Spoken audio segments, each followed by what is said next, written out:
Ok, bueno, díganme, estamos, cuando empieza recién la grabación, estamos hablando sobre el trabajo práctico. Cuéntenme cuáles están siendo las principales dificultades.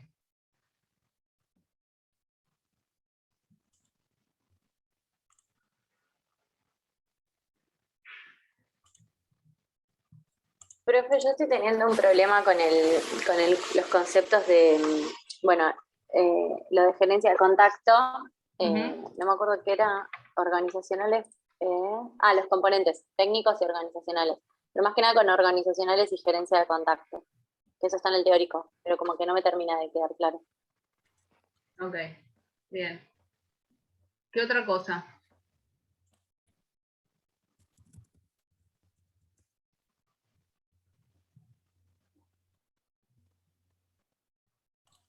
A mí no me terminó de quedar claro, después de haber visto los teóricos, de la diferencia entre medio y dispositivo. Había unos ejemplos, pero como no lo terminé de entender muy bien. Ok, perfecto.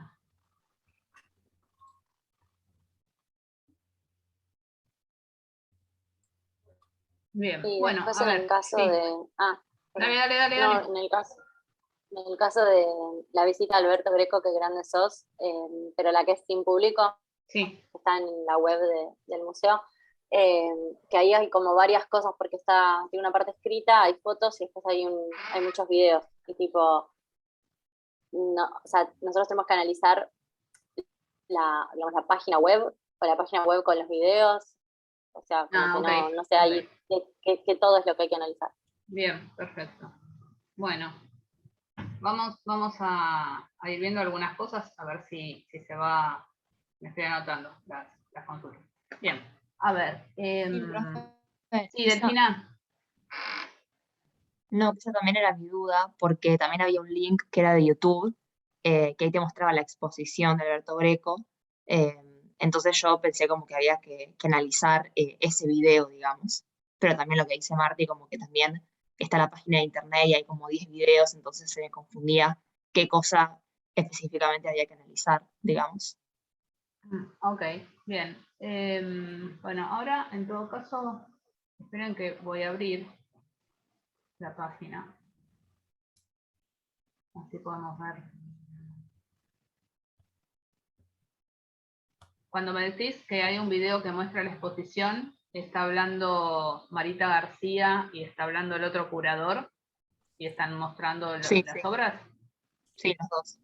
Ok, bien. Perfecto. Bueno, entonces, sin abrir la página ya les puedo responder igual. Vamos a una cuestión operativa también, ¿sí? Ustedes tienen que entregar el trabajo práctico el 13 y yo estoy pautando el segundo parcial para el 27. ¿Sí? En el segundo parcial entra todo lo que lleguemos a ver de este segundo cuatrimestre, que el segundo parcial va a estar sobre todo basado en la teoría de los cursos sociales de Liceo Verón, dispositivo y lo que lleguemos a ver de transposición. ¿Sí? Seguramente vamos a hablar de transposición la clase que viene, cuando ustedes me entreguen el trabajo práctico. Vamos a retomar con transposición, vamos a como a englobar los temas de circulación discursiva de las unidades 5 y 6. Yo ya les subí un trabajo, un artículo mío que está como bibliografía de referencia, que trabaja sobre este concepto de transposición. Lo tienen en la parte de recursos de la unidad 5. ¿Okay? ¿Pudieron ver, por ejemplo, para esta cuestión de trabajar la noción de dispositivo y también cómo se dan a ver esos cuerpos, ese artículo que les subí de acrecentar el decir en danza?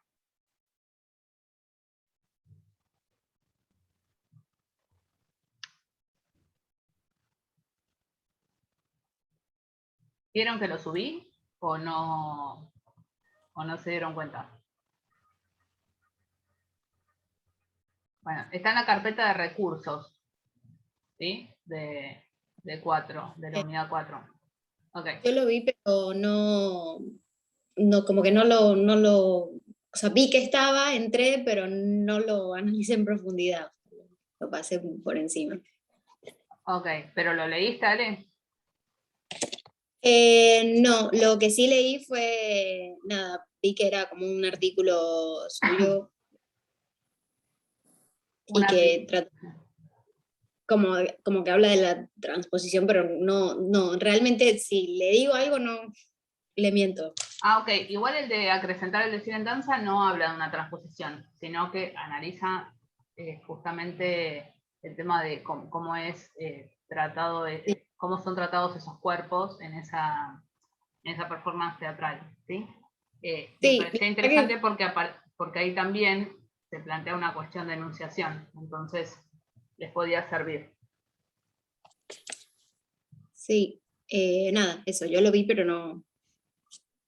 Ok, bueno, vamos a responder algunas de las cuestiones que me están planteando. Tengo, me parece, otro chat. Yo hice un vivodito en la calle, dice Marcos. Ajá, ¿y lo registraste? Estás muteado.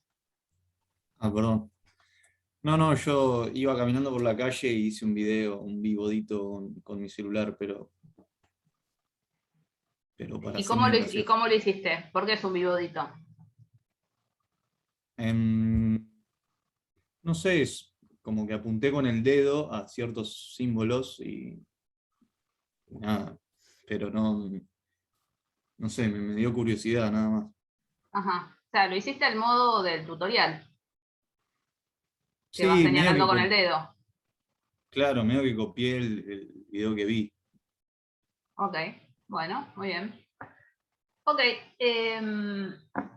algunas cosas de las que me están preguntando. Primero, en lo que es el análisis del corpus, cuando yo les puse esto de visitas sin público, tiene que ver con ese video que nombra Delfina Echevarne. No es que quiero que analicen, o no están las consignas, analizar la página web del museo y todo lo que ella está ofreciendo, sino que lo que me parecía interesante para analizar a nivel enunciativo es tener en cuenta que ese video está dentro de esa voz institucional del site del Moderno, ¿sí? De la página web institucional del Moderno. Entonces, la idea es el mismo género, la visita guiada, ver qué pasa en esa sin público y qué pasa en con público, ¿sí? Porque los recorridos van a ser muy similares en una y en otra, pero en una está el público y en otra no. Entonces me interesa ver esta cosa de, bueno, esos cuerpos están con barbijo, no están con barbijo, están uno al lado del otro, está a la distancia, no está, cómo se afecta ese recorrido, digamos, en ese dispositivo museo, cómo está afectado, ¿no? Y si es que está afectado, de qué manera, por la pandemia. Porque la problema que nosotros tenemos es detectar si hay cambios en las discursividades de estos museos, digamos, o de estas galerías o fundaciones ligadas al arte. En este caso hemos tomado al Museo de Arte Moderno de Buenos Aires y circunscribimos a la muestra de Alberto Greco, Qué grande sos. Pero entonces vamos a ver si detectamos alguna diferencia, ¿no? Es eso, ver el mismo género, pero ver si qué similaridades y qué diferencias encontramos de acuerdo a todas esas preguntas que yo les fui formulando, que son como una guía para el análisis. Entonces eso por un lado, para que se queden más tranquilos, porque es como mucho más acotado. No es que es toda la página con todos los materiales que se ofrecen. Otra cosa, ese video está ahí en la página del museo, pero también está en Instagram el mismo video, ¿sí? Del mismo modo que está el de la visita con público, estaba también este subido. O sea que no solamente tiene esa circulación a través de la página del museo, sino que también transita las redes sociales, porque también está en Facebook. Después, con el tema de los elementos organizacionales y técnicos, me parece que me parecía interesante que tuvieran en cuenta, o muy en cuenta, la ejemplificación que da Gustavo Prea en ese teórico. Porque entonces ahí él, con esa obra, que sí puede considerarse una transposición, va justamente marcando cuáles son los componentes organizacionales, cuáles son los técnicos, ¿sí? Esta pregunta la voy a ligar con esta cuestión que me dicen, no me queda claro cuál es la diferencia entre medio y dispositivo, ¿sí? Y dispositivo técnico, en realidad, vamos a decir. Voy a tomar ahora voy a acotar la noción de dispositivo, que es mucho más amplia, a esta cuestión de dispositivo técnico. Dispositivo técnico es una noción que está muy trabajada por José Luis Fernández en Los lenguajes de la radio, que es un texto, si no me falla la memoria, creo que de 1994, pero que después Fernández siguió trabajando en otros textos posteriores, e incluso en la actualidad de alguna manera también lo sigue trabajando. Y que tiene que ver con que pensamos al dispositivo técnico de los medios, ¿sí? como todo aquello que posibilita, permite y restringe la discursividad, ¿no? Entonces él, por ejemplo, ahí analiza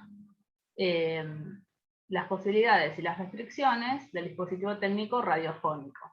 Pero se encarga de aclarar que no es que va a analizar, bueno, cómo se transmiten las ondas hertzianas de la radio, ¿no? Sino que lo que va a analizar desde un punto de vista semiótico es, bueno, la radio, de acuerdo a este dispositivo técnico, ¿qué discursos permite hacer y qué no? ¿Sí? ¿Cómo afecta ese dispositivo a la discursividad radiofónica? Entonces, por ejemplo, empieza a detectar, bueno, empieza a analizar también, bueno, cómo se percibe el sonido, ¿no? Esta cosa que no se percibe direccionalidad, sino que se percibe más adelante, más atrás, ese sonido. ¿Qué pasa entonces con los discursos radiofónicos? La radio, como habíamos dicho, es un medio que tiene la posibilidad de emitir sonido, pero no imagen. Más allá de que en la última década, podemos llegar a ver radio, ¿no? Si nos metemos en los sites de las radios, vemos el estudio de grabación y podemos verlo. Pero digamos, en lo que es la radio tradicional, si yo voy, no sé, en el subte, en el colectivo, en el auto, y prendo la radio o me pongo, digamos, unos auriculares y la escucho desde el celu, no tengo la posibilidad de la imagen. Entonces, ¿qué pasa? ¿Cómo afecta eso a la discursividad radiofónica? Bueno, por ejemplo, en la construcción de la espacialidad radiofónica. ¿En qué sentido? Que como no, a través del sonido solamente, no se puede hacer toda la composición de la imagen que está llevándose a cabo, por ejemplo, en esa sala de una radio, en general el discurso se hace cargo de reponerla oralmente, ¿no? Entonces es muy común que uno, si entró a escuchar la radio, en algún momento digan, bueno, y ahora tenemos un invitado muy especial. Con nosotros, Legante, ¿sí? Acá está sentado a mi derecha, ¿sí? Y a la izquierda está, no sé, Lalo Mir, que le va a hacer una entrevista. Te arman cómo es la mesa, ¿sí? Te la arman porque uno no la puede ver. Entonces, la radio conoce esa limitante, entonces juega con las posibilidades que tiene para recomponer la escena.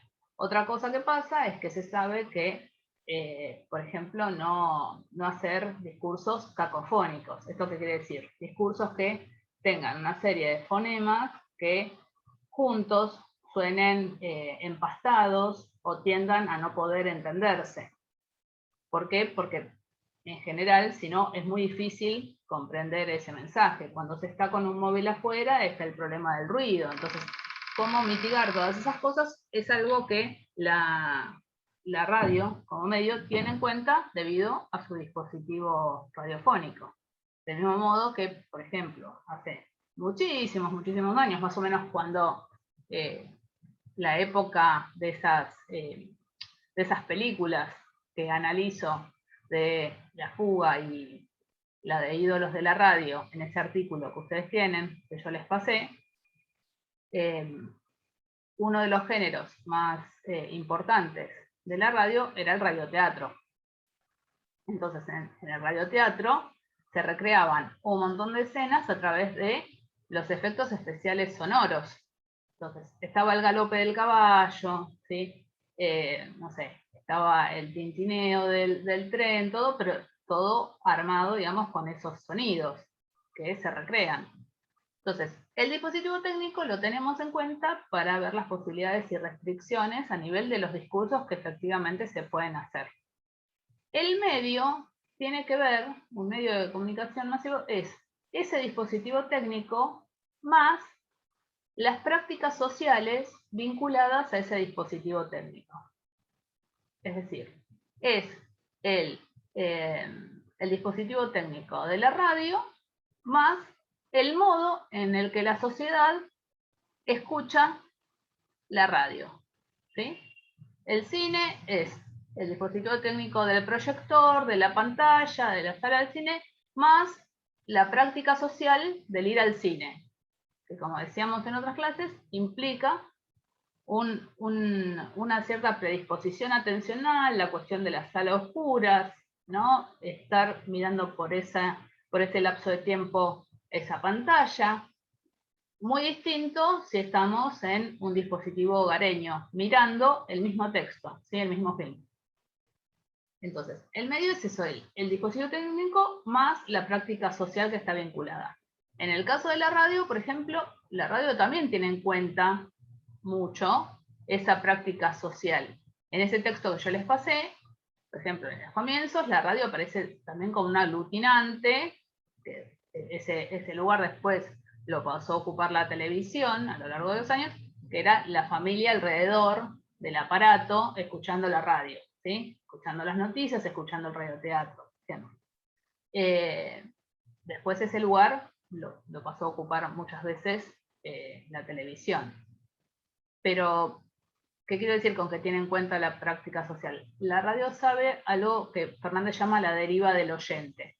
Esto es que, por ejemplo, a diferencia del cine, si nosotros vamos a ver una película, no es que si la función es a las 19:10, no es lo mismo que yo te diga, no importa, entramos a las 8.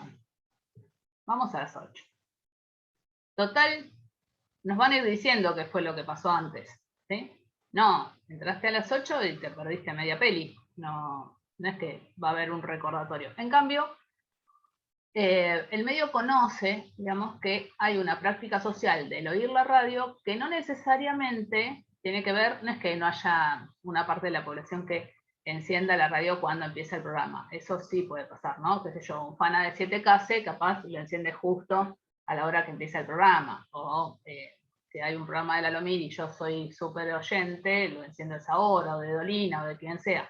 No sé si todos estos nombres que estoy diciendo tal vez les son súper ajenos. No sé, ¿alguien escucha radio alguna vez en la vida? Martina, ¿vos a quién escuchás? No, yo escucho Futurock. Futurock, ok. Online, sí. Bueno, también Golini a tal hora, digamos, entonces no me la pierdo. O está el pibe este que hace el análisis internacional, que no me acuerdo cómo se llama. Tengo hija que escucha Futurock, entonces a veces anda ahí entonces yo también soy una oyente azarosa. Pero quiero decir, muchas veces lo que pasa es que, por ejemplo, no sé, suponete que estás escuchando Futurock, pero te tenés que ir, ¿no? Como que ya estuviéramos en la presencialidad, hay que ir para la facu. Ok. Entre que, no sé, bajaste en el ascensor, te fuiste a tomar el bondi y todo, hay un momento que seguramente a lo mejor tenés que dejar de oír. Ponele que, o te fuiste a cambiar, lo que sea, bueno.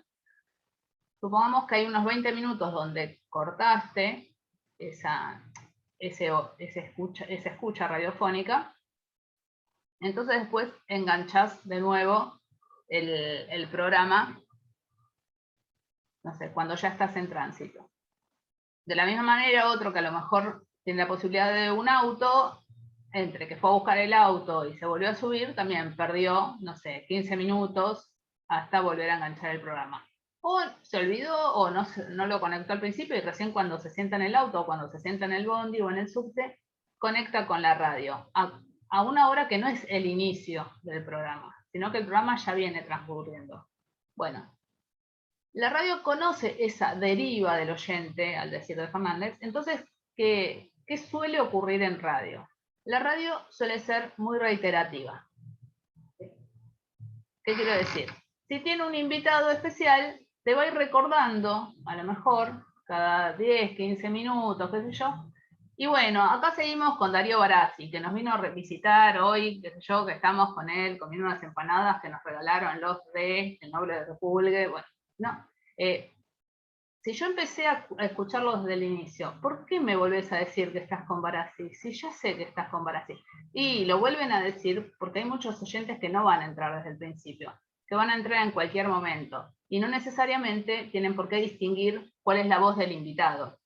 ¿Sí? No necesariamente van a hacer eso. Y como la radio sabe que tiene el limitante, la restricción de la imagen, nos va repitiendo a cada rato con quién está. Va repitiendo de qué vienen hablando. Y hoy venimos hablando, y hoy el concurso que tenemos es, y el concurso te lo repiten una y una y una, y otra y otra y otra y otra vez.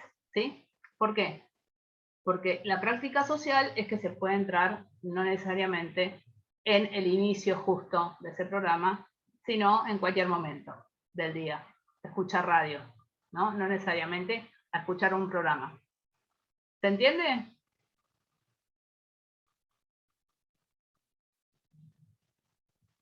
Bien, bueno. Esto más o menos como para aclarar esas cosas que me fueron preguntando. Les quería mostrar algo que me parece que a lo mejor puede... ¿Vieron el artículo este que les subí?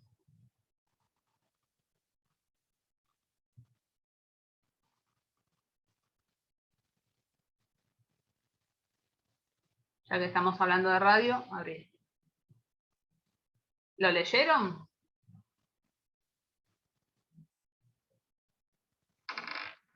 No están leyendo mucho, ¿no?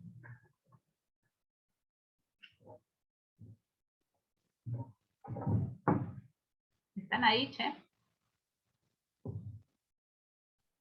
Sí, profe. No, yo vengo leyendo la bibliografía, pero esto no lo vi. O sea, no me fijé. Ok, bueno, igual es como es de referencia, es ejemplificación, pero era como para tener algo más sobre el tema de dispositivo. En esto que venimos hablando, ¿sí? Por ejemplo, ahí lo que yo hago es analizar específicamente algunos films, pero me detengo fundamentalmente en dos. Uno es del 37, que es La fuga de Zaslavsky. Ahí tienen como el resumencito de lo que es la película, que es la cantante de un club, que tiene un amante que es un contrabandista de joyas, pero en realidad a la vez es novia del policía que está a cargo de la investigación. El contrabandista de las joyas se va al interior del país, me parece que se iba a Entre Ríos, ahí se hace pasar por maestro. Lo interesante de esta película, además de que fue una película que por su tratamiento cinematográfico tiene ciertos componentes de vanguardia, es que aparece una posibilidad del dispositivo radiofónico que va a ser, en términos de lo que veíamos cuando veíamos relato, ese esquema de Greimas, ¿se acuerdan que había un sujeto que deseaba un objeto, que tenía ayudantes y oponentes, que tenía un mandante y un mandatario?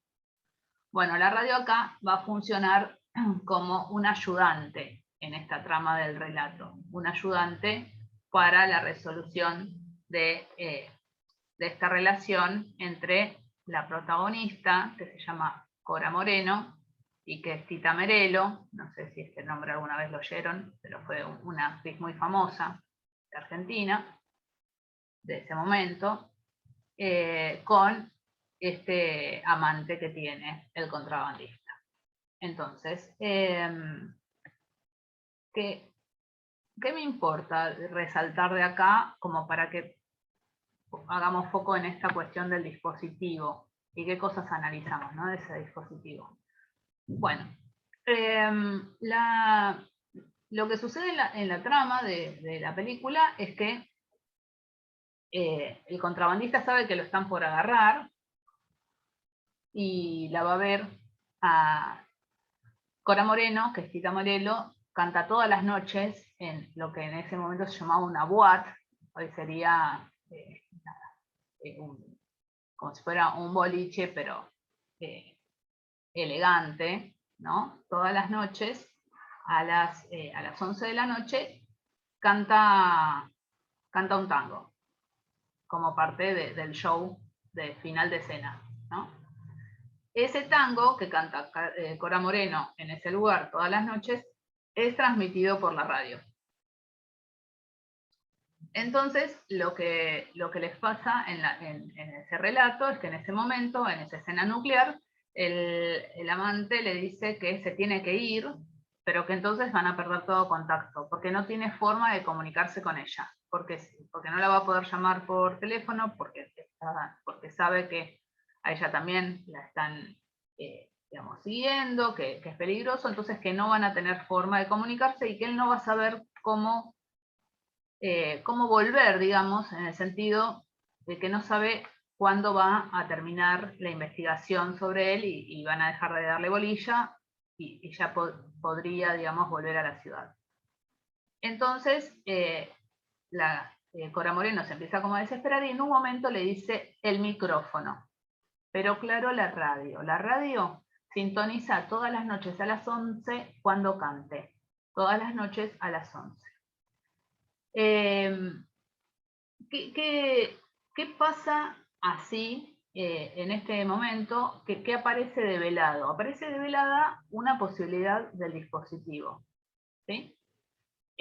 La posibilidad del dispositivo es que ella, desde la radio, le vaya diciendo, de alguna manera velada, cómo va la investigación sobre su caso y si todavía lo siguen buscando o ya dejaron de buscarlo. Entonces, bueno, ella canta en esta boate que se llama El Olimpo, y Daniel Benítez, que es el amante contrabandista, como decíamos antes, se va al interior, se hace pasar por maestro rural, pero en el film se ve como él todas las noches pide llevarse el aparato de la radio de la casa, que estaba en el comedor, digamos, en el living de la casa, se lo lleva a las noches a su habitación para escuchar ese tango y saber cómo proceder, ¿no? Entonces ella le va cantando siempre algunos tangos, como por ejemplo Che campeón, déjanos respirar y hacenos el favor de quedarte donde estás, ¿sí? Le canta otro, quédate tranquilo, quédate en tu casa. Ella siempre va eligiendo tangos como para decirle, bueno, que él tiene que estar todavía guardado, ¿no? Metafóricamente hablando. ¿Qué pasa con esto? Lo interesante es que, bueno, escucha Benítez ese mensaje, pero también sus compañeros de banda, ¿no? Porque no le confían a Cora Moreno que pase bien la información. Entonces, lo que ocurre es que el policía, que es su novio, en un momento se da cuenta que algo raro está pasando y desconfía de ella. Entonces le dice que la investigación sobre Benítez se acabó y que él lo lamenta mucho porque él lo quería atrapar, pero se tiene que dedicar a otros casos porque el expediente está archivado. Entonces ella se lo cree y le canta La Promesa, ¿no? La promesa que adentro de la letra de ese tango está volvé, volvé pa'l pago que todos te esperamos. Era la señal de que él ya podía volver. El tema es que también lo escuchan los compañeros de la banda que saben que Robles, que es digamos, el inspector, novio de Cora Moreno, no ha dejado la investigación, sino que lo sigue buscando, creen que ella lo traiciona, entonces le pegan un tiro ahí en la boata, ¿no? Le pegan un tiro a Cora Moreno. Entonces ella le acercan el micrófono y ella dice: no es nada, Daniel, no te preocupes, estoy bien, un accidente pequeño, ¿sabes? Y la gente se ha asustado. ¿Qué pasa acá en ese relato? Bueno, pasan distintas cosas, ¿no? Primero que hay una escena, que es lo que dice acá en este chat, ¿no? Una escena que es como del orden más íntimo, más de la esfera privada, que es la de esa relación entre ellos dos, que ahí gana la escena pública, ¿no? Por otra parte, es como una de las escenas más desgarradoras de la película, porque todas las noches Benítez se llevaba la radio a la habitación, pero en ese transcurrir del tiempo empieza a tener una relación, digamos, con la hija de los dueños de casa. Entonces, en ese momento, cuando ella le va a cantar el tango, lo llama a otra chica desde la ventana y él sale por la ventana de su habitación y se va con esta otra mujer. Entonces, la radio está sola en la habitación cantando, digamos, el tango, y luego escuchándose el tiro y digamos, y esta frase que Cora Moreno le dirige directamente a su amante, ¿no? Cora Moreno, digamos, se muere diciendo Daniel.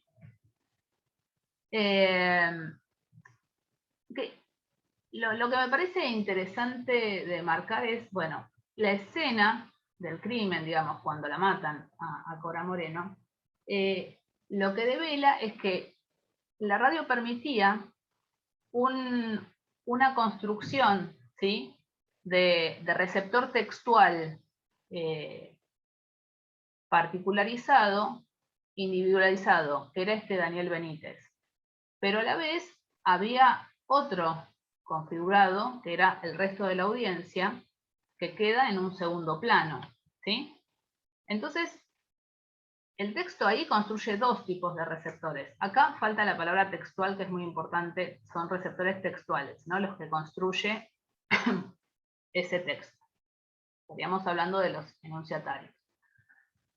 Uno es la audiencia en general, ¿no? Ese receptor textual de la audiencia en general que oye el tango cada noche.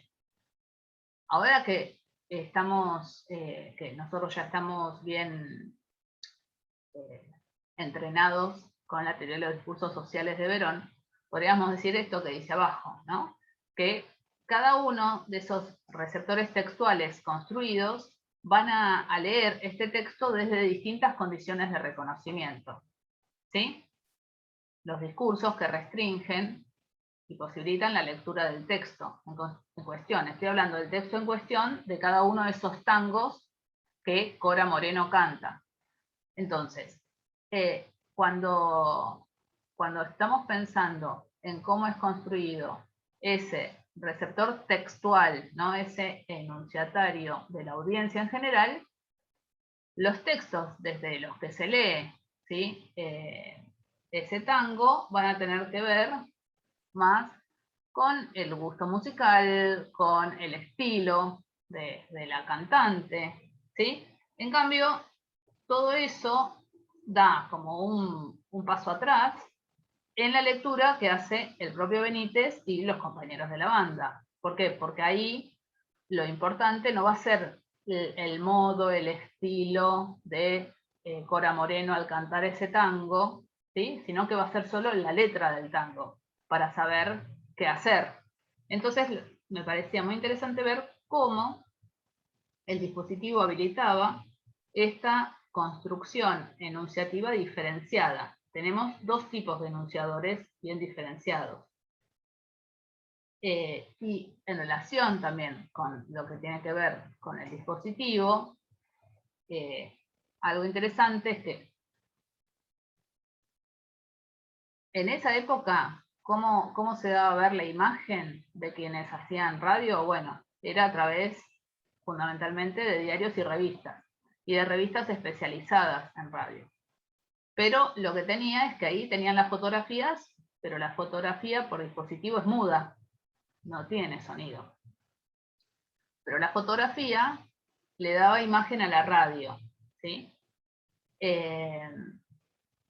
Y lo que pasaba con el cine es que el cine, en estos films que yo analizo, no muestra la posibilidad del grabado, ¿no? de la radio. Es decir, esta cosa que ocurre mucho en radio, que es no solamente hacer los programas en vivo, sino también pasar radio ya grabada, ya hecha con anterioridad, y pasar esas cintas, ¿no?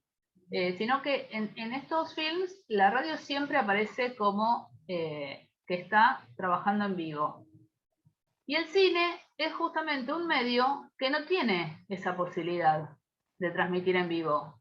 ¿Sí? No tiene la posibilidad de esto que dice acá de la toma directa, ¿no? La toma directa es una noción, un concepto que postula Humberto Eco, que la toma directa se entiende como la simultaneidad en la emisión, producción y recepción de los mensajes. Toma directa son todos los medios que tienen la posibilidad de hacer vivo. Por ejemplo, la radio y la televisión. ¿Sí? Esos son dos medios masivos que tienen la posibilidad del vivo. Pero el cine no tiene la posibilidad del vivo. ¿No? El cine siempre es grabado. ¿Se entiende esto que estoy diciendo?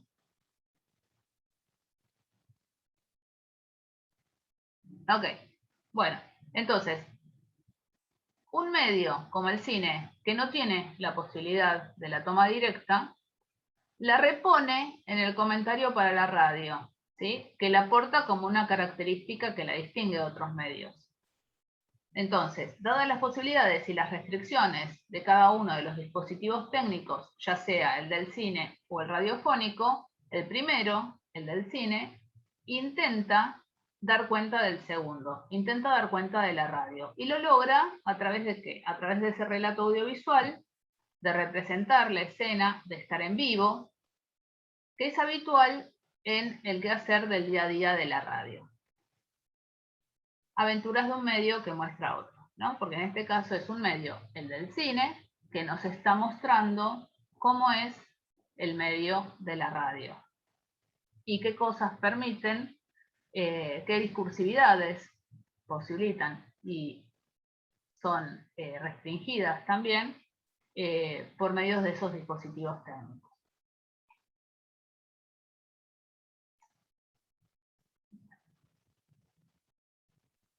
¿Se entendió? Aunque sea como de otro mundo este ejemplo, así es de otra década, de algo que es re lejano y todo eso, pero por lo menos hablamos de Futurock también. Sí, más o menos sí. Ok. Bien, les voy a mostrar una cosita que me parece...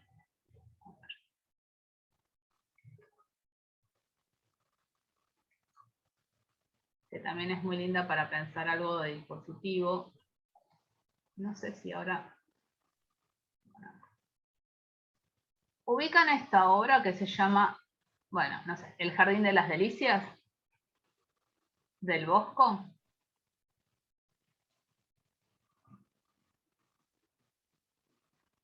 Esta obra del Jardín de las Delicias, ahí tienen la fecha, más o menos 1490-1500, es un tríptico en madera, acá lo vemos cerrado, ¿sí? Si está cerrado se ve así, cuando se abre se ve así.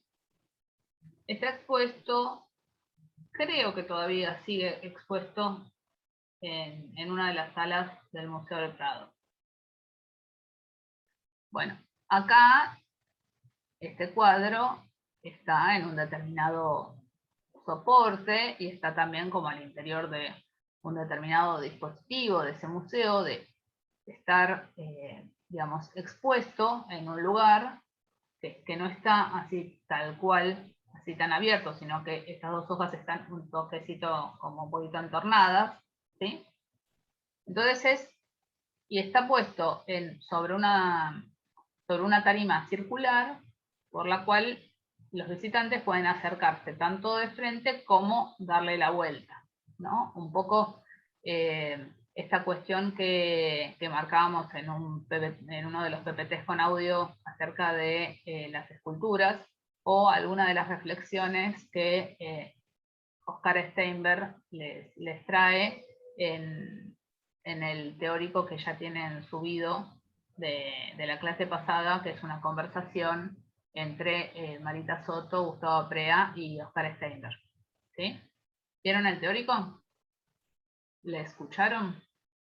Bueno, él también trabaja en un momento reflexiona sobre esta cuestión de estar frente al cuadro o no, o qué cuestiones posibilita ese dispositivo de la escultura de dar la vuelta de las distintas perspectivas. Bueno, ¿a qué voy con esto del Jardín de las Delicias? Tenemos este tríptico, ¿no? Después podemos decir, bueno, ha pasado, si pensamos que la transposición es digamos, una obra que viaja, que se desplaza, que va de un medio a otro, ¿no? Tenemos, por ejemplo, el rompecabezas del Jardín de las Delicias, ¿no? Esta cosa de armarlo. Entonces, nos va a quedar ese cuadro y no, nos va a quedar una reproducción de ese cuadro y con todos los bordecitos, ¿no? El rompecabezas siempre termina evidenciando ese armado, esas costuras. Es muy difícil armar un rompecabezas y que no se vean los bordes de las piezas. Y a ver si esto está. No, esto no. Esperen un cachito. Acá.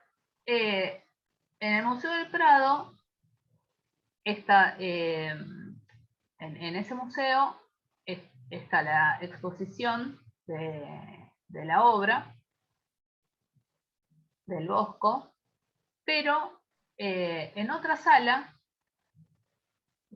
hicieron esta instalación que tiene, digamos, como referencia la obra del Bosco, pero que trabaja sobre otro dispositivo, que es un dispositivo audiovisual.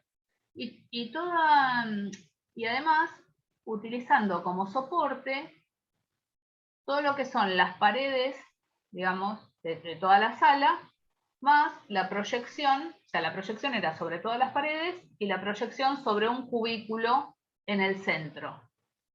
Entonces, los visitantes entraban y había algunos bancos, acá vemos, ¿sí? Gente que estos están, por ejemplo, sentados en unos bancos, pero hay otras personas que se sientan directamente en el piso contra las paredes. Entonces aparece la proyección, aparecen también ellos un poco proyectados, ¿no? Vamos a verlo.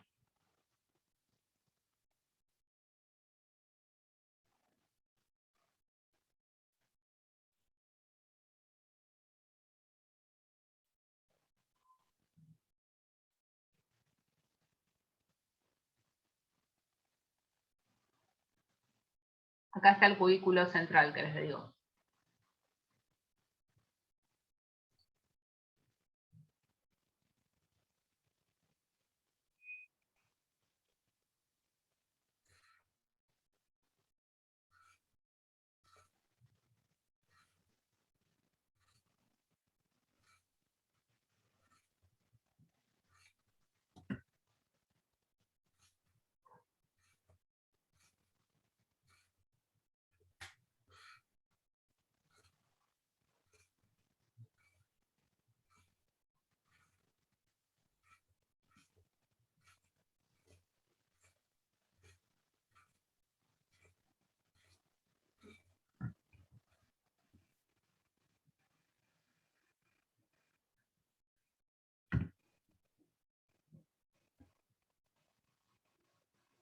¿Llegan a oír la música?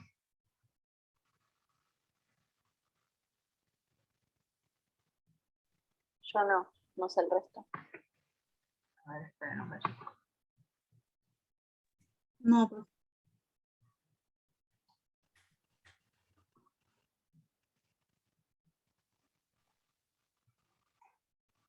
¿Dónde es, profe? Sí. ¿Qué? ¿Dónde es? En el Museo del Prado en Madrid. Profe, ahí el dispositivo es el museo y el medio es... ¿Qué sería el medio y el dispositivo en ese caso? En realidad, acá tenemos un dispositivo que tiene que ver con lo que permite el dispositivo del video, ¿sí? El medio, acordémonos que es, cuando hablamos de medio también pensamos en esta cuestión de un medio masivo, del dispositivo más esas prácticas. Acá tiene que ver también se puede pensar la instalación como medio, ¿sí? Pero el dispositivo sería el proyector sobre todos esos puntos, digamos, y la transmisión de ese sonido, que es lo que permite todo esto. El medio es, además, la práctica oficial de cómo se ve esto. Estas cosas que yo decía, bueno, uno se puede sentar en el suelo, otros se pueden sentar en los banquitos, digamos. La instalación permite como esa digamos, contemplación, por decirlo de alguna manera, por usar una palabra un poco conservadora, pero esa contemplación más descontracturada, ¿no? Es muy distinta la contemplación en este espacio que este salón, por ejemplo, estaba arriba de donde está la obra del Bosco, ¿sí?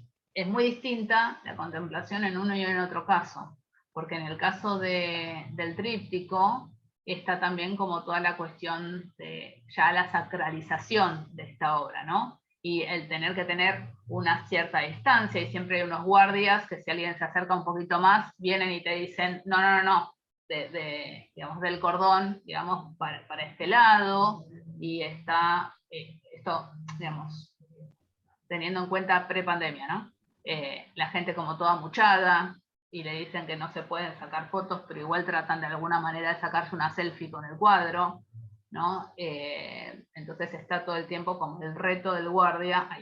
La instalación, digamos, es un medio que permite otro tipo de relación con la obra, que no es exactamente, que no es que estamos viendo la obra original, claramente, ¿sí? Pero este dispositivo va a permitir otro tipo de interacción con esa obra. A ver, vamos a ver si ahora se escucha un poco el sonido.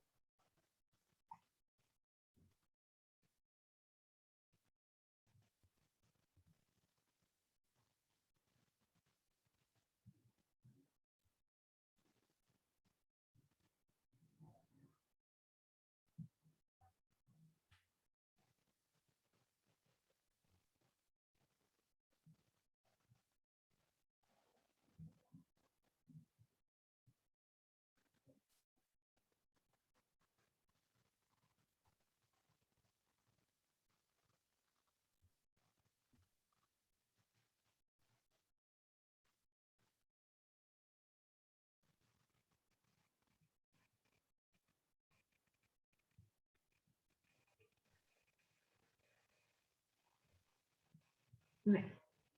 Bueno, acá ¿qué tenemos? Tenemos, ¿no? Vamos a buscar algún plano.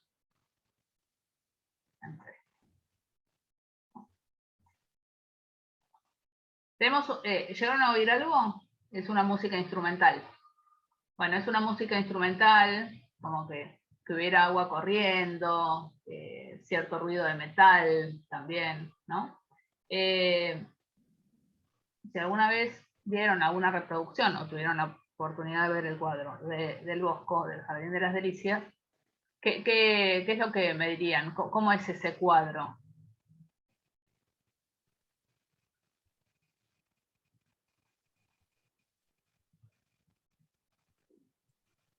Profe, perdón, en el caso del cuadro, el dispositivo es el cuadro en sí. O sea, el cuadro.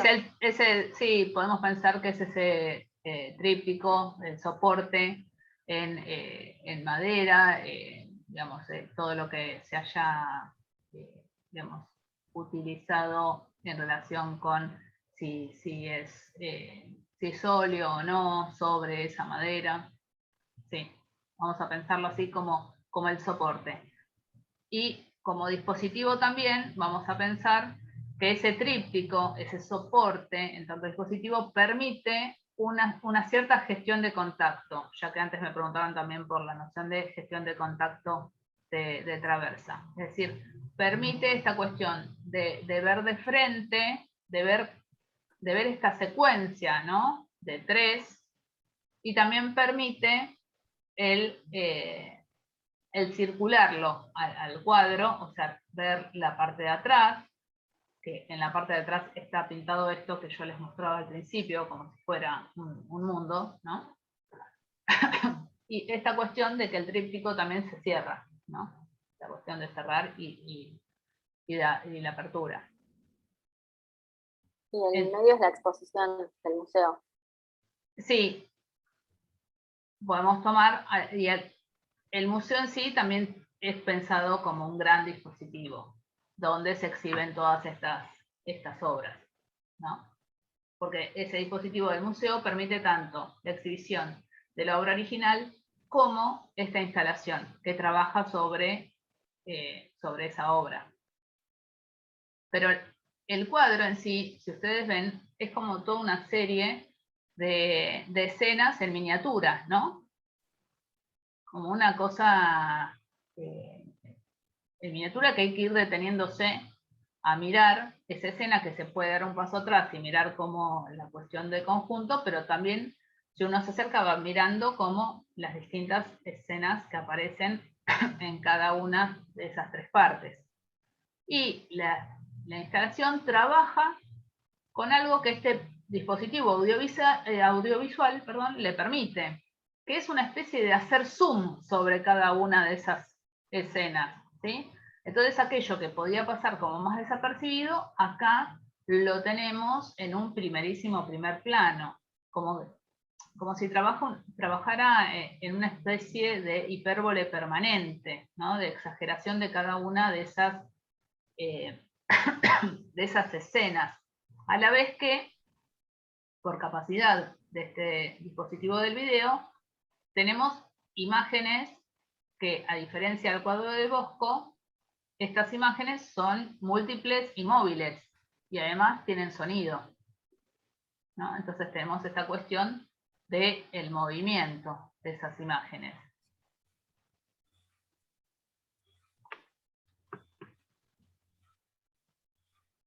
Entonces, además, al estar proyectadas sobre las paredes también, no solo sobre el cubículo central, ¿no? Sino que esa tensión sobre el cubículo central, que además, como es un cubículo, tampoco es que se puede ver todo, porque estás como en algún lugar, salvo que estés todo el tiempo girándolo, que igual tampoco te va a dar el tiempo como para ver todas las imágenes de los 4 lados. La instalación propone una escena muy envolvente, porque está, digamos, está proyectado también alrededor de todas las paredes en las que se ingresa.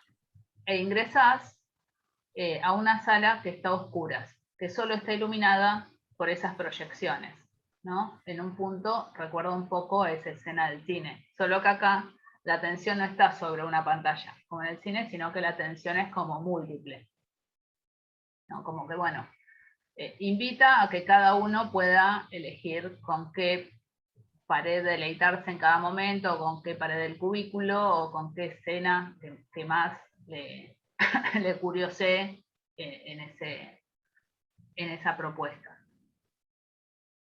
Bueno, era como para pensar un poco estas cuestiones de posibilidades de dispositivo, a la vez que ya empezar a pensar este concepto de transposición, ¿sí?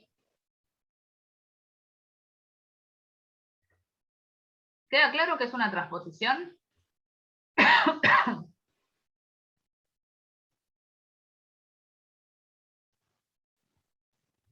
¿Quién sabe qué es una transposición?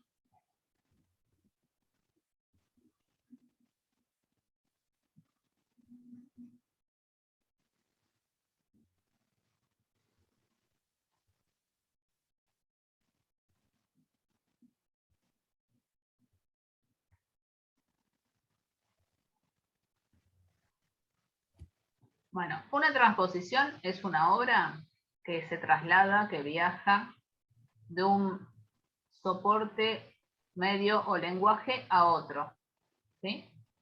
En este caso, nosotros podemos pensar que esta instalación del Jardín de las Delicias es una transposición de la obra original del Bosco, del Jardín de las Delicias. ¿Por qué?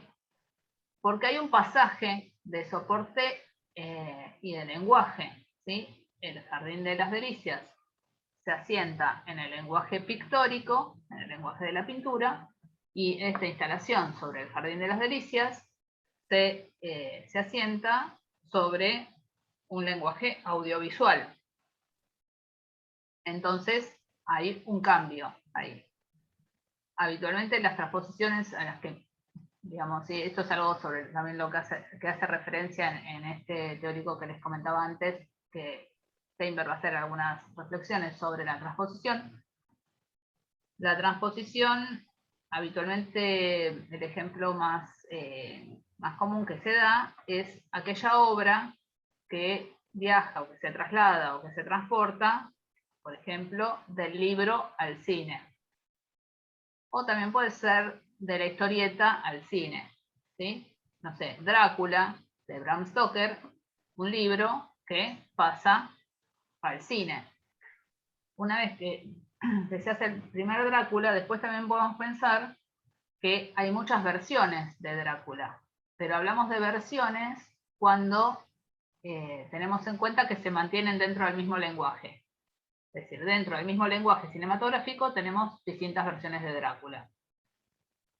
Si pensamos en transposiciones de cómic o de historieta a televisión y a cine, podemos pensar en Batman, por ejemplo, ¿sí? Batman es una historieta de la década del 40 de Bob Kane, que después pasó al cine y también pasó a la televisión. Después también tuvo versiones, porque por ejemplo, la historieta de Frank Miller de la década del 80, El regreso del Caballero Oscuro, es una versión mucho más negra, escéptica, con el respeto de algunos motivos temáticos, pero el cambio de otros, en relación con la de Bob Kane, sería una versión, no una transposición.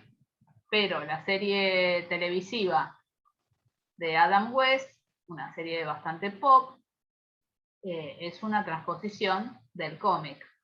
Y las películas de Batman, ¿no? ¿Qué sé yo?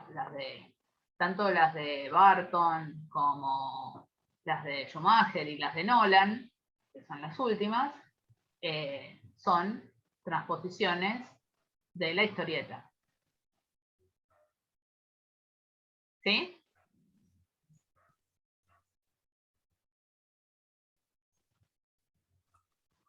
A ver, déjenme ver una cosita, a ver si tengo.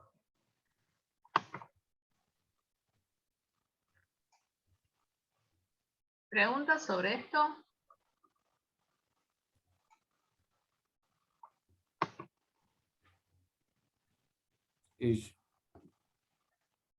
Yo escuché hablar de las transposiciones en el lenguaje de la música, pero no sé cómo aplica al... Bueno, sí, bueno, no sé nada. Se me vino solamente. Pero, ¿qué transposiciones en la música estás pensando? Claro, creo que en el código o en el lenguaje de la escritura musical, creo que se usa ese término para cuando intentás escribir como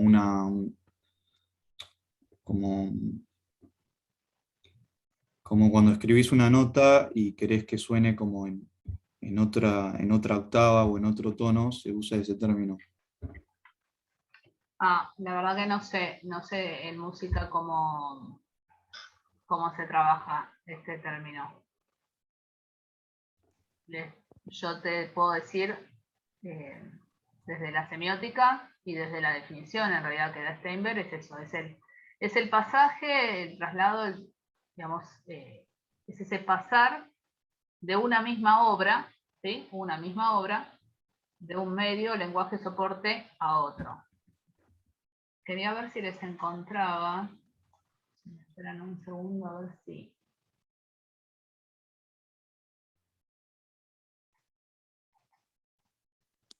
Transponer en música es cuando mueves como todo un conjunto de notas para que esté todo en otra, como en otra tonalidad.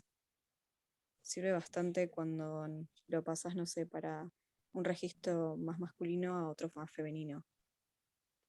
Ah, mira, interesante ese pasaje también. No sabía que música. Claro, sí, es literalmente como un pasaje.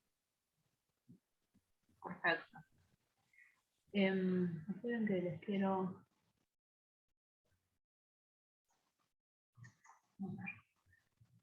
Quiero ver alguna, si nos queda algo.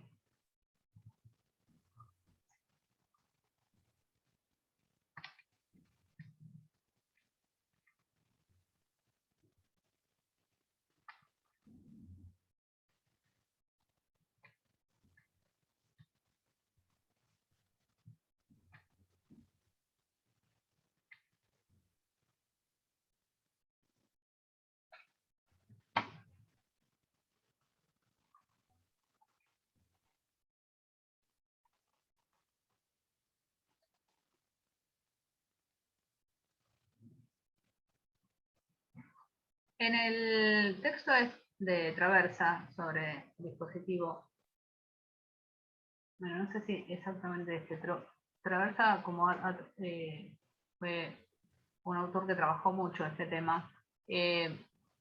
También trabajó una noción a la que llamó hiperdispositivo, que es cuando varios dispositivos entran en juego y afectan la discursividad. Trabaja un primer ejemplo, que es la transmisión del juicio del caso María Soledad Morales, pero me voy a detener en este segundo para trabajar esta noción de dispositivo, que es la transmisión de la pelea de Tyson Holyfield, ¿sí? Una pelea que fue muy famosa porque Tyson le mordió 2 veces la oreja a Holyfield, pero el árbitro, durante la pelea, perdón las imágenes, no sé si alguien es sensible, pero bueno, durante la pelea el árbitro no se dio cuenta que Tyson le había mordido la oreja, ¿sí? Entonces el árbitro sigue con la pelea hasta que en el estadio había todas unas pantallas gigantes alrededor, que lo que empezaron a hacer esas pantallas, en vez de seguir mostrando la pelea, era mostrar la escena donde Tyson le mordía la oreja a Holyfield y el momento donde escupía un pedazo de la oreja. Entonces, esa imagen, ¿sí?, gigantada, se pasaba una y otra vez. Entonces ahí alguien le avisa al árbitro y entonces detiene la pelea y ve las imágenes, y cuando ve las imágenes descalifica a Tyson, ¿no? Entonces lo que se trabaja acá es la cuestión de, bueno, cómo esa combinación, digamos, de dispositivos, y sobre todo esta cuestión de ese efecto blow up, que es algo que en término lo acuña Mario Carlón, cuando analiza un film de Antonioni, ¿no?, que es esa película Blow Up, que es tratar de agigantar y ver con ese efecto de zoom qué es lo que efectivamente está sucediendo. Bueno, acá ocurre, y entonces ese ver en las pantallas, digamos, gigantes, altera esa discursividad que estaba sucediendo, ¿no? La pelea se frena y este jugador este boxeador que estaba por ser declarado ganador, queda descalificado, ¿no? Bien. ¿Qué quiere decir?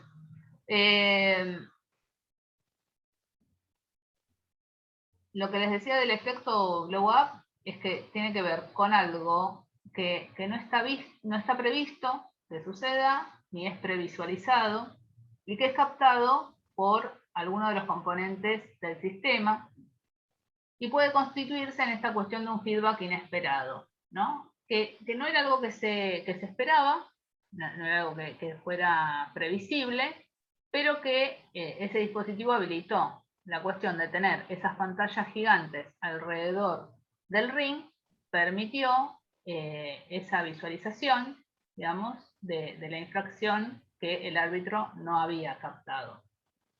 Hoy podríamos pensar también muchas de estas cuestiones, no sé, con el VAR, ¿no?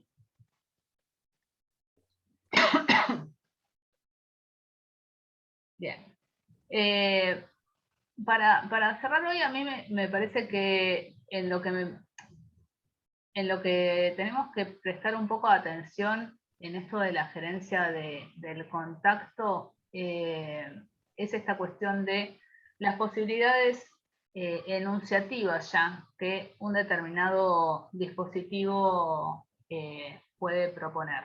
Entonces, en el caso de lo que estamos analizando, del trabajo práctico, ¿no? Es ver, bueno, ¿qué posibilidades y qué restricciones ya ese dispositivo tiene, no sé, en el armar tu vivodito en el barrio? ¿Sí? ¿Qué es lo que se muestra? Que a nivel discursivo se puede o no se puede hacer, ¿no? ¿Qué es lo que se permite? Y en ese nivel de las posibilidades de lo que se da a ver, de lo que es permitido dar a verse, en ese o en el del tutorial, por ejemplo, pensar también, bueno, entonces ya desde el mismo dispositivo, ¿qué tipo de enunciador y de enunciatario se está construyendo? ¿No? Es decir, por ejemplo, en el caso de armar tu vivodito en el barrio, ¿sí?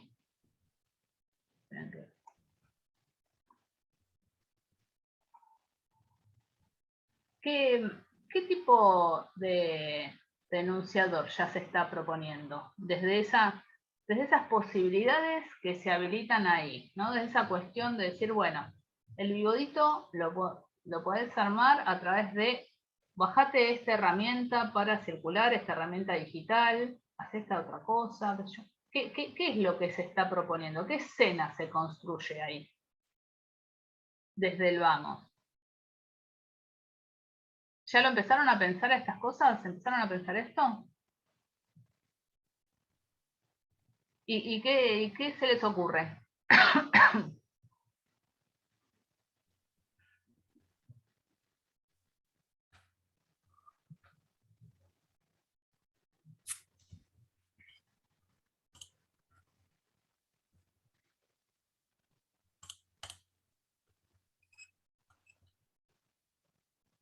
¿Es la misma escena que la de la visita? ¿Hay diferencias entre las escenas enunciativas planteadas en las visitas y el tutorial o el armar tu vivodito en el barrio?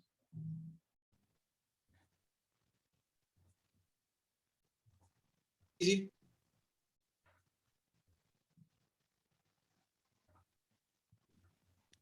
puede ser, profe, que en uno como que, no sé cómo decirlo. O sea, para mí la diferencia está en los guías, ¿no? Como que directamente al haber guías, las personas que van a ver como que no conocen. Entonces van aprendiendo, por así decirlo, a partir de lo que van diciendo los guías, ¿no? Ajá. Ok, bien. Digamos, el género en sí tiene un componente didáctico fuerte, ¿no? O sea, se está interpelando a un enunciatario conocedor de la obra de Greco o se está interpelando a un enunciatario interesado pero no conocedor. ¿Qué les parece mirando las visitas?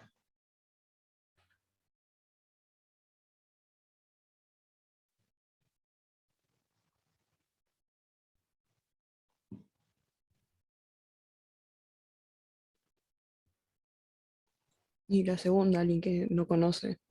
Bien, alguien que no conoce, ¿sí? Se está poniendo, como que esos guías, como si fueran dadores de interpretantes, ¿no? Para la obra de Greco.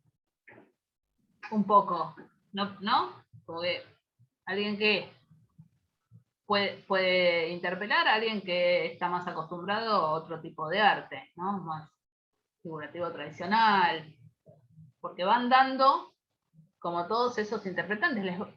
Es como si la visita como género fuera obsequiando condiciones de reconocimiento. ¿No? ¿No les parece?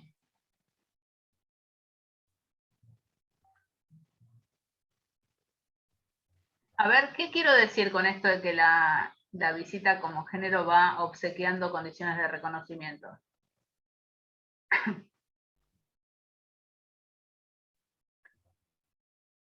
Obsequiando, regalando, ¿no? Brindando. ¿Qué quiero decir con esto? ¿Alguien entiende? Sigo, si no entiende, díganme. ¿Profe, vos decís la visita o el...? Las visitas. Las visitas, sean con público o sin público. ¿Por qué digo o por qué postulo yo que la visita como género, la visita guiada del museo, ¿no? Y también sea presencial o mediatizada, como en este caso, va brindando condiciones de reconocimiento, va obsequiando condiciones de reconocimiento.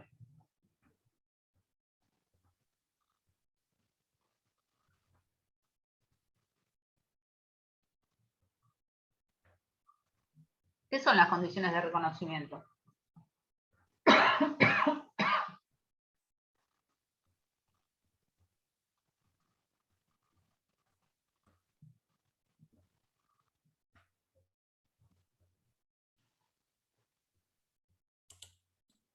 O sea, lo que va, eso con lo de obsequiar, quizás entiendo que la visita aporta información para entender las obras y comprender de dónde salieron. Bien, ¿y por qué digo lo de las condiciones de reconocimiento? No es necesario que me conteste la misma Victoria, ¿no? Cualquiera. Chicos, condiciones de producción, condiciones de reconocimiento, así. Tienen que estar, esos conceptos los tienen que tener en la cabeza a esta altura. No es que Sí, yo digo no que entendí si te estás refiriendo a las condiciones de reconocimiento para las obras que están en la muestra u otras condiciones de reconocimiento. no, me estoy refiriendo a cómo define Verón condiciones de reconocimiento.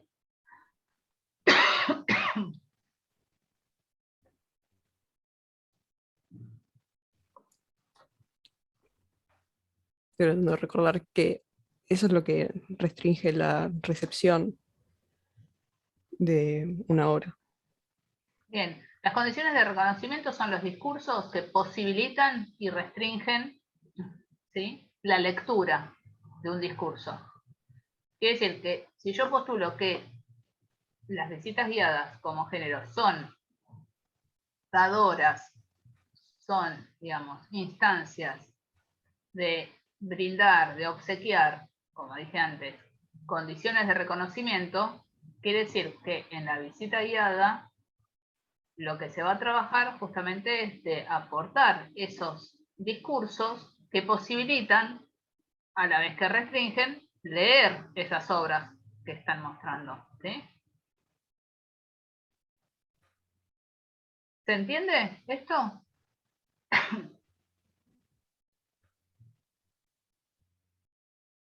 Es más o menos lo que dijo Victoria, pero dicho semióticamente, quiero decir, ¿no? Esta cosa de, bueno, usar el concepto. Sí, va a ser lo que permita leer esas obras. A la parte de la sociedad que no tenga idea quién fue Alberto Greco, que no tenga idea de, no sé, de el arte conceptual, ¿no? De arte efímero. En la visita, ¿se les van dando discursos que reponen todo esto como para poder comprender que lo que se les está mostrando entra en el territorio de lo artístico? ¿Que fueron obras o son obras de arte y son experiencias artísticas o no?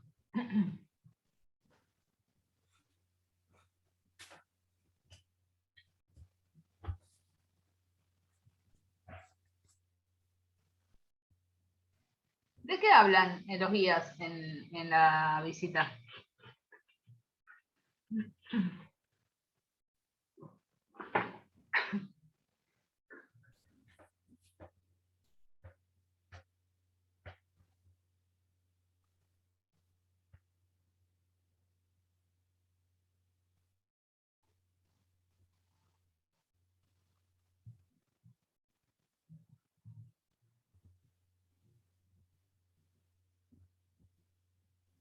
¿Alguien vio las visitas? ¿Y de qué habla? ¿De qué habla Marita García?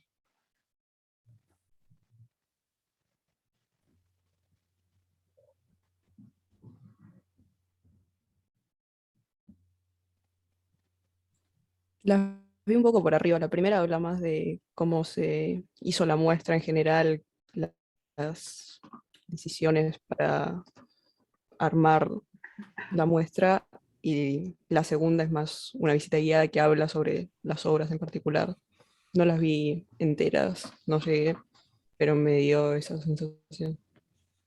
Bueno, entonces pensemos más que la segunda tiene más que ver con la visita guiada en tanto género tradicional. Esta cuestión del guía que va explicando cada una de las obras, ¿sí? Va explicando o aporta datos sobre el autor, sobre el momento en que hizo esa obra, sobre cuál era la corriente artística en la que se inscribe, ¿no? ¿Esos no son todos elementos que permiten leer la obra?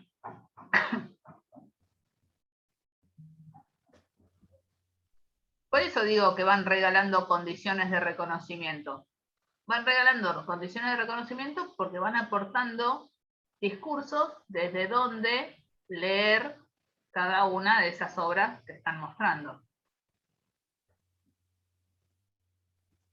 ¿Sí?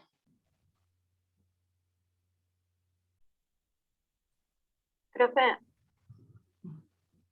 con mi grupo tenemos una duda respecto a algo que tenemos que analizar. ¿Te puedo preguntar? Claro, sí, es para eso esta clase de hoy, sí. Tenemos un problema porque, digamos, los videos, el video de la visita guiada, por ejemplo, sin público, o sea, voy a tomar ese como ejemplo, es una visita guiada sin público, pero que está publicada en YouTube y en la página web. Entonces, nosotros tenemos que analizar el video como visita guiada puesta en Instagram, tipo en una red social, o como la visita guiada sin público. Me estás hablando del mismo texto de la visita guiada sin público en Instagram y en el site del museo. Claro, ese está en YouTube. en YouTube. Claro, sí, pero vos entras a YouTube desde el link que te da el museo. Sí. En el site. Okay. Sí, pero digo, lo analizo como un video que, o sea, como... Yo, sí, no, digamos, a mí me gustaría que lo analizaran más desde, pensándolo desde el site del museo, pero teniendo en cuenta también que además circula por Instagram y por Facebook, ¿sí? Es el mismo texto. Si quiere, lo que me parece interesante es analizar primero, que es como una voz institucional, la que me lo está ofreciendo, pero después no ignorar que eso transita las redes sociales. Entonces hacer una mínima reflexión de, bueno, esto también, digamos, cambia en algo, ¿en qué cambia esa visita, digamos, ese mismo texto? ¿En qué cambia que esté en el link de YouTube del museo o que esté en Instagram? Esa sería la pregunta. Claro, pero nuestra duda es, por ejemplo, sí. O sea, la visita, digamos, el género es la visita guiada. Sí. Ahora, el dispositivo, ¿es el museo porque están ahí haciendo la cosa o es las redes sociales? No, pueden tomar el dispositivo como ya venimos trabajando, que el dispositivo es un concepto muy amplio. Entonces vos podés trabajarlo como el dispositivo museo, que me interesa que lo trabajen porque quiero ver, bueno, cómo aparece esa espacialidad, cómo aparece el recorrido, cómo aparecen esos cuerpos que transitan el museo, o sea, que lo toman al museo como dispositivo, pero a la vez después traten de poder hacer algún tipo de reflexión sobre qué pasa con ese estar en esas plataformas de las redes sociales. Si quieren, las toman como dispositivo, y si no, no.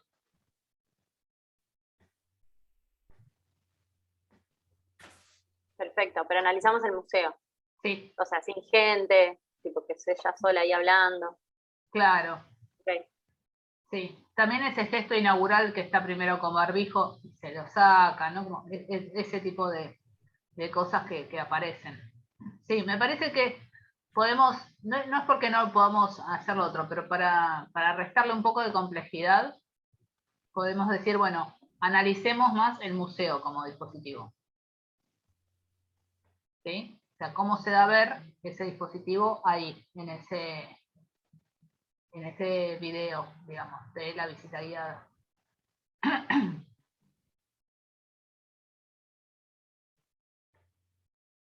Ok. ¿Alguna consulta más con el TP?